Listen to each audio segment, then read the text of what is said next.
tal? Muy buenos días, mi nombre es Ricardo Garcilaso. Bueno, pues voy a hacer una pequeña exposición acerca de las fuentes del derecho. Voy a ser un poquito breve en los conceptos porque únicamente tengo poquito tiempo para realizar esta exposición. El tema es muy amplio, podría abarcar, no sé, media hora, 2 horas hablando de fuentes del derecho y pues no nos alcanzaría el tiempo. Entonces vamos a tratar de hacerlo un poquito muy simple, muy breve, pero que sea claro para todos ustedes. Empezamos con definir qué es derecho. Si vamos a hablar de las fuentes, tenemos que saber qué es el derecho, ¿no? Las fuentes pues son lo que va a alimentar al derecho en sí. El derecho es un conjunto de normas jurídicas que regulan la conducta del hombre en la sociedad con el objetivo de alcanzar el bien común, la seguridad y la justicia. Entonces tenemos que el derecho te otorga derechos y garantías, pero también te va a obligar a la obediencia de la norma, y en el caso en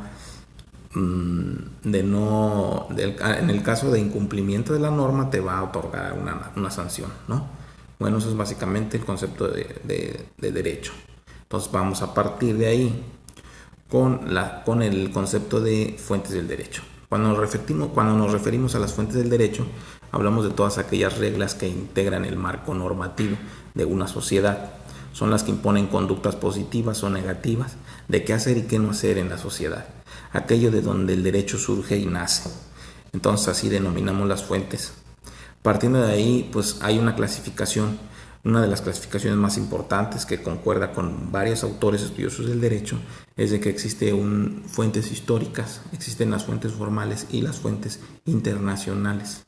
Cada una de esas pues tiene sus características que vamos a ir avanzando y detallando. Antes de seguir con las fuentes o con sus clasificaciones, vamos a hacer un poquito de antecedente, ¿no? Los antecedentes, casi por lo regular en los temas de derecho, pues siempre recabamos o nos acordamos de pues, los romanos, ¿no? Los romanos que tenían ya una concepción del derecho muy avanzada para sus tiempos, pero que a la vez ha servido para el estudio del derecho actual, ¿no? Entonces, los derechos romanos tenían como fuentes la costumbre, hasta el reinado de Constantino, que Constantino ya creó una constitución y ya hizo sus normas obligatorias, ¿no? Él en su constitución especificaba que la costumbre solo podría crear derecho cuando el derecho no diga nada sobre el punto en particular o el tema en particular, como se llama comúnmente una laguna en la ley. Solamente de ahí se podía partir de la costumbre. Y pues bueno, esto es una pequeña reseña, ¿no?, de cómo tenía la concepción el derecho romano de las fuentes. Aquí también en la presentación les muestro las fuentes del derecho romano escrito. Son las leyes, plebiscitos, senado consultos, constituciones imperiales y los edictos de los magistrados. Estos magistrados, senado consultos y prudentes eran como ahorita nosotros magistrados, senadores, los jueces de la Cámara de Diputados y la Cámara de Senadores. Eso era en esos tiempos, ¿no? Bueno, pues ya terminamos con la reseña de los romanos y vamos a empezar a hablar de las fuentes históricas del derecho. Las fuentes históricas del derecho es una de sus clasificaciones de las fuentes.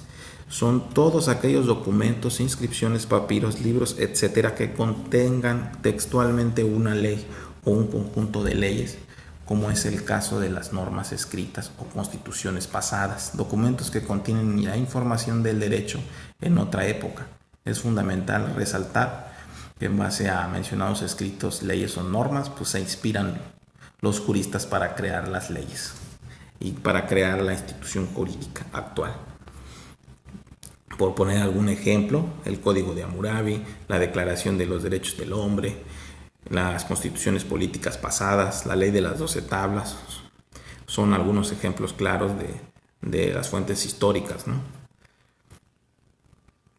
Posteriormente tenemos las fuentes formales del derecho, que es básicamente la estructura más importante y más actual, ¿no? Y ahí es todo donde surge el derecho. Es donde el legislador se basa para crear una ley. Asimismo, el proceso de la creación de leyes es un ejemplo de las fuentes del derecho. Estas fuentes que tienen un orden determinado, ya que éstas deben acreditar los supuestos del derecho. Para mencionarlos ya claramente, Estas fuentes formales pues son la legislación, la costumbre, la jurisprudencia, la doctrina y los principios generales del derecho, que vamos a explicar cada uno de ellos, ¿no? Para empezar, tenemos que la legislación es la función que tiene el Estado para crear leyes a través de la Cámara de Diputados, senadores. Estas instituciones se conforman por representantes de los 31 estados y la Ciudad de México, mismos que se encargan de redactar y formular normas jurídicas generales. Se supone que estas normas y propuestos de leyes y obligatorios se integrarán a una ley. ¿Qué quiere decir esto? Que pues la legislación es todo el procedimiento que se lleva para crear una ley, ¿no? En nuestro sistema mexicano pues hay 3 etapas para la creación de una ley, que empieza por la iniciativa de ley, después se hace un discurso, se hace una aprobación, una sanción, hasta que se llega a la publicación y en esa publicación pues ya se marca la iniciación de la vigencia de la propia ley. Bueno, vamos a hablar un poquito, dar señas generales de cada una de estas etapas, ¿no?, de la creación de la ley. La iniciativa de ley pues, es el proyecto que presenta el Poder Legislativo para que se estudie y se analice.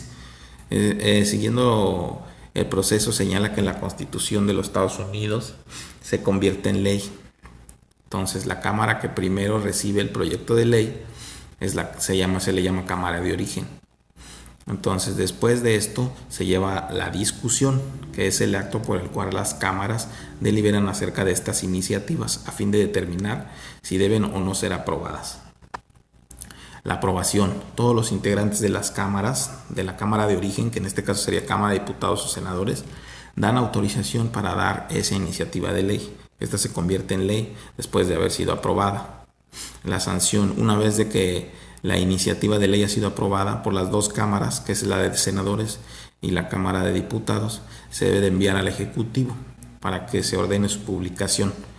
¿Dónde se hace la publicación? En el Diario Oficial de la Federación, ¿no? Todas las leyes ahí se publican. Entonces, ya después de eso se realiza la promulgación. Una vez que el proyecto de ley ha sido aceptado por el Poder Ejecutivo, se procede a la promulgación de la ley,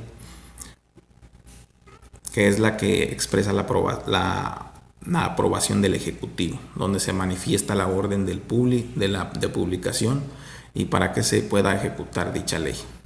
Ya después, cuando ya se realizó la publicación, una vez que ya fue promulgada, debe ser puesta en conocimiento de la población, por lo cual se hace pública en el Diario Oficial de la Federación y todos podemos tener acceso a la ley para saber de qué trata y cómo nos va a afectar de manera directa en la sociedad, ¿no? Bueno, otro de las fuentes del derecho es la costumbre. Es la que emana directamente de las relaciones sociales. Ha implantado para ser jurídicamente obligatoria. En otras palabras, se podría decir que es el derecho nacido constitucionariamente y ligado a los usos y costumbres de una sociedad. Antes de hacer una propuesta de ley o de crear una ley, ¿qué es lo que hace que exista una ley? Pues las costumbres, ¿no? Los usos y costumbres de la gente van creando esas reglas, esas normas que con el tiempo se convierten en leyes. Por eso es que la costumbre es una fuente también del derecho. La otra fuente del derecho importante es la jurisprudencia, que es la ciencia formal del derecho, un conjunto de 5 resoluciones emanadas de los tribunales superiores federales que dan en un mismo sentido y sin ninguno en contra.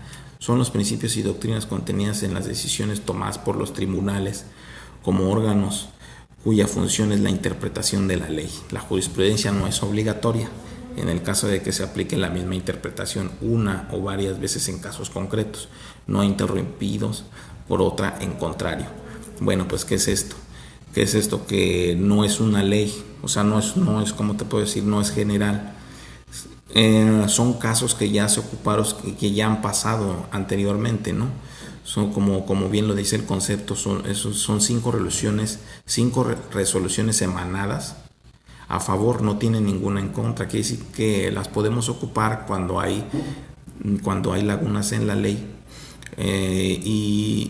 y podemos echar mano de las jurisprudencias, ¿no? Porque son ya resoluciones de casos similares que ya intervinieron los tribunales para decir, ¿sabes qué? Esto está bien o esto está mal. Eso es pues básicamente la jurisprudencia. La doctrina, otra fuente del derecho, son los estudios de carácter científico que los juristas han realizado en todo lo que está relacionado al derecho. Bueno, pues eso ya básicamente pues son escritos, ¿no?, que han hecho los estudiosos de carácter científico, pues que quedan ahí y se pueden aprovechar, ¿no? Tampoco son obligatorios, no son como una ley, pero sí pueden interpretar las normas y señalar cuáles son las reglas de su aplicación, ¿no?, en este caso.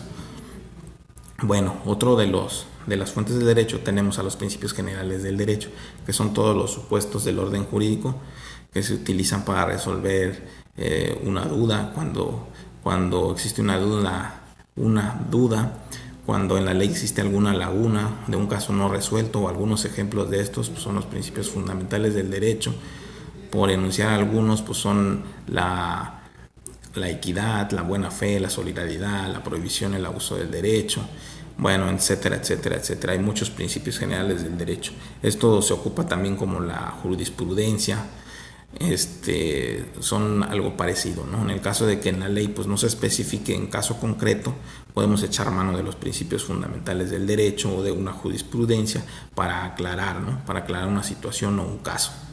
Son verdades jurídicas notorias, indiscutibles, de carácter general, como podría decir, como por poner un ejemplo, no sé, el desconocimiento de la ley no te exime de la misma. Eso es un principio general del derecho, que te dice que aunque tú no sepas la ley, no conozcas la ley, estás obligado y tienes consecuencias si haces algo en contra de la norma o de la ley. El último apartado que vamos a tocar pues son las fuentes del derecho internacional, ¿no? La fuente del derecho internacional, pues la jurisprudencia por costumbre, la doctrina también internacional y los propios principios generales del derecho. En el caso del derecho internacional, pues es algo que está en todo el mundo y es general para toda la población, como el caso de los tratados internacionales de libre comercio, por ejemplo, la Organización Nacional de las Naciones Unidas, que hace una reglamentación. Esas son fuentes internacionales, ¿no? Es básicamente pues el ejemplo más claro que podemos tener, ¿no? Aquí pongo una pequeña nube de los conceptos principales de las fuentes del derecho internacional y pues damos por terminada la presentación.